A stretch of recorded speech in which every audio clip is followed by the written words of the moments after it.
Hello, मेरा नाम है आदर्श और आज हम डिस्कस करने वाले हैं एनसीईटी बीएड में फिजिक्स सिलेबस को। ठीक है, तो आज डिस्कस करेंगे हम लोग एनसीईटी बीएड में फिजिक्स के सिलेबस को। इसमें देखिए होता क्या है, एग्जाम पैटर्न में कुल 25 क्वेश्चन आते हैं, 25 सवाल होते हैं। टोटल मार्क्स होता है 100 नंबर। एक सही करने पे आपको मिलेगा 4 नंबर और नेगेटिव मार्किंग होती है -1 की। क्लियर? यानी कुल मिला के 25 सवाल आते हैं। हर एक सवाल पे आपको 4 नंबर मिलेगा अगर आप सही करते हैं तो, और गलत करते हैं तो -1 नंबर मिलेगा। ठीक है, चलिए इसमें पढ़ना क्या क्या है सर, ये सब हम डिस्कस करने वाले हैं। ठीक, तो देखो जो पहला यूनिट है वो इलेक्ट्रोस्टैटिक्स। ठीक है, क्या है भाई?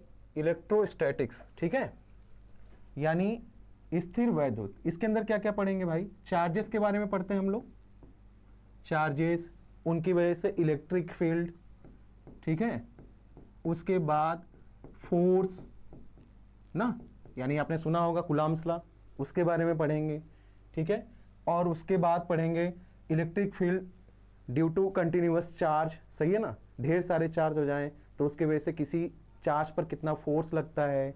ठीक है ना, सुपरपोजिशन प्रिंसिपल, ये सब हम इसी के अंदर डिस्कस करने वाले हैं, स्थिर वैद्युतिकी। ठीक है, ये हुआ टॉपिक नंबर फर्स्ट। ठीक, दूसरा जो हमको पढ़ना है वो है करंट इलेक्ट्रिसिटी, यानी धारा विद्युत। क्या है? धारा विद्युत। इसमें हम क्या सीखते हैं सर? इसमें हम सीखते हैं ओम्स लॉ, आपने सुना होगा। रेजिस्टेंस के बारे में सुना होगा। ठीक है ना, रेजिस्टेंस के बारे में पढ़ेंगे। करंट के बारे में पढ़ेंगे हम इसी चैप्टर के अंदर। यानी करंट इलेक्ट्रिसिटी में हम करंट के बारे में पढ़ेंगे, रेजिस्टेंस के बारे में पढ़ेंगे, ओम्स लॉ के बारे में पढ़ेंगे, कंडक्टर क्या होते हैं, इंसुलेटर क्या होते हैं, हम सब इसी में डिस्कस करेंगे। ठीक है, तीसरा जो हम पढ़ेंगे वो पढ़ेंगे हम magnetic effect of electric current. सही है, इंपॉर्टेंट है।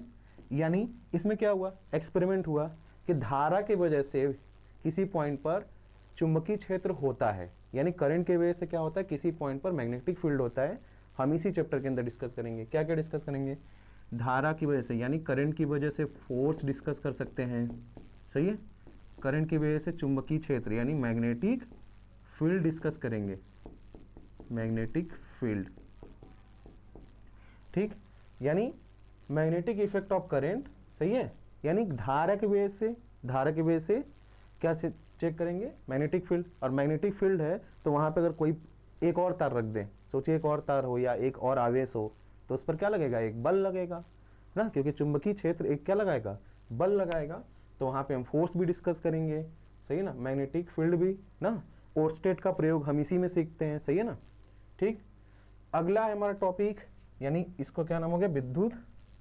वैद्युत धारा का चुंबकीय प्रभाव। आई होप समझ गए होंगे आप। अगला टॉपिक है हमारा, 2 टॉपिक है, ईएमआई एंड एसी। ईएमआई मतलब इलेक्ट्रोमैग्नेटिक इंडक्शन, इलेक्ट्रोमैग्नेटिक इंडक्शन। ठीक है, और एसी मतलब अल्टरनेटिंग करंट, अल्टरनेटिंग करंट। ठीक है भाई, यानी हमको क्या पढ़ना है?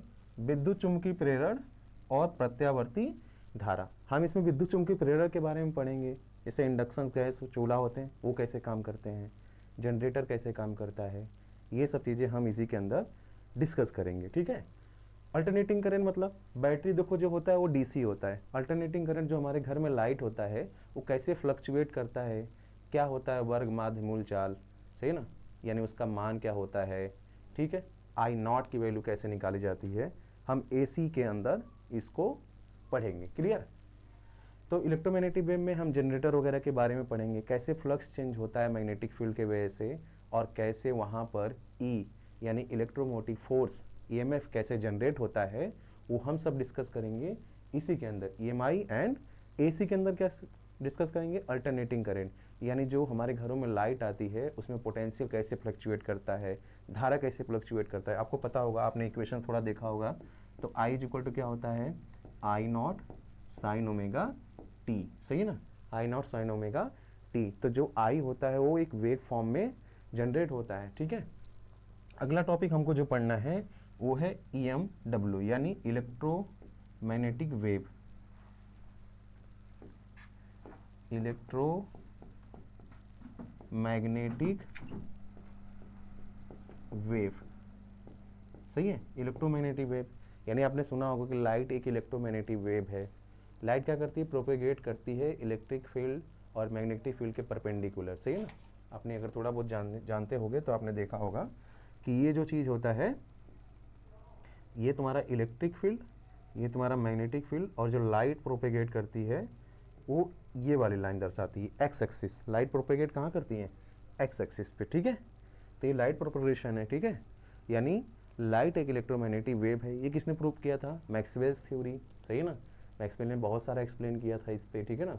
तो यहाँ पे हम लाइट को क्या मानेंगे, इलेक्ट्रोमैग्नेटिक वेव, ठीक है।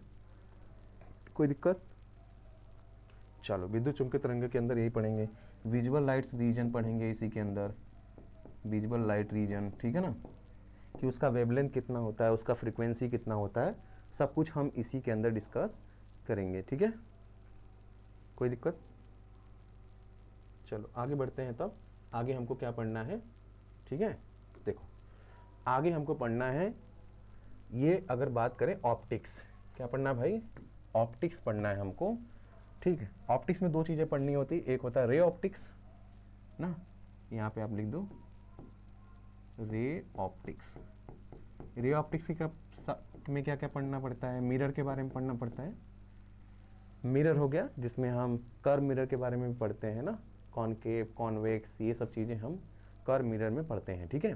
तो उनके बारे में सारी जानकारी हम इसी लेक्चर सुनेंगे, मतलब इसमें पढ़ेंगे, यानी मिरर के अंदर, ठीक। मिरर पढ़ते हैं, लेंसेस पढ़ते हैं ना, लेंस हो गया, ऑप्टिकल इंस्ट्रूमेंट हो गया, ऑप्टिकल इंस्ट्रूमेंट, ठीक है। प्रिज्म हो गया, ठीक है, प्रिज्म के बारे में जानकारी लेना, सही है ना।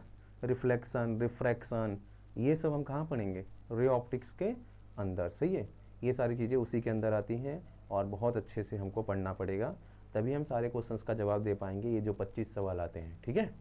ओके, दूसरा क्या है भाई, वेव ऑप्टिक्स। दूसरा क्या है, वेव ऑप्टिक्स ना, यानी यहाँ पे लाइट को हम वेव फॉर्म में यूज करेंगे, तो हम इसमें पढ़ते हैं इंटरफेरेंस, सही है, डिफ्रैक्शन, पोलराइजेशन,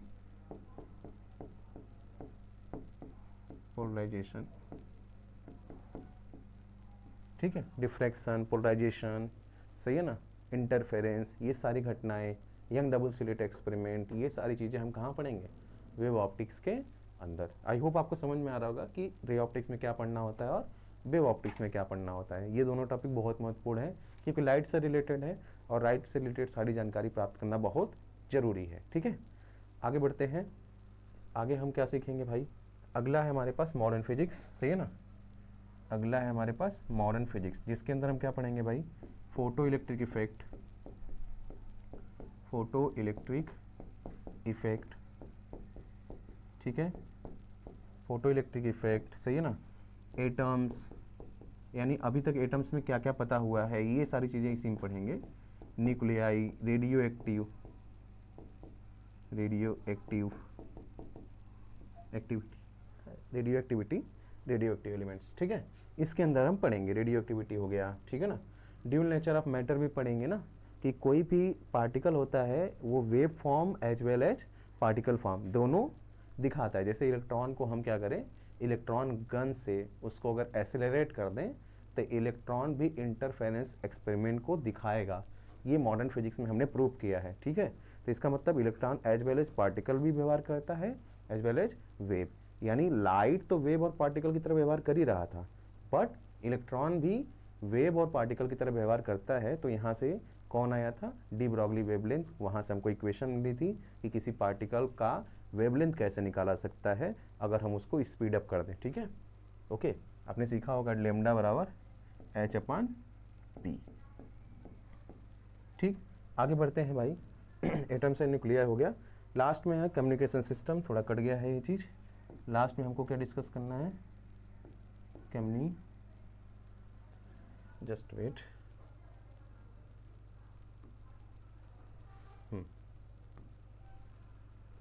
एक मिनट, कम्युनिकेशन सिस्टम ना, यानी संचार व्यवस्था, सही है, कम्युनिकेशन सिस्टम यानी संचार व्यवस्था के बारे में हमको पढ़ना है। ठीक है, कम्युनिकेशन सिस्टम के बारे में पढ़ना है कि कैसे कोई जो हमारे पास संचार व्यवस्था है, जैसे टीवी चलता है, एंटीनाज है, वो एंटीनाज धरती पर लगाए जाते हैं तो उनका रेडिएशन कितने दूर तक फैले हुए हैं, वो कैसे निकलेगा, सही है ना। वो सारी चीज़ें हम डिस्कस करेंगे इसी के अंदर। आपने सीखा होगा कि जो डी बराबर होता है अंडर रूट में क्या होता है 2r और h, सही है।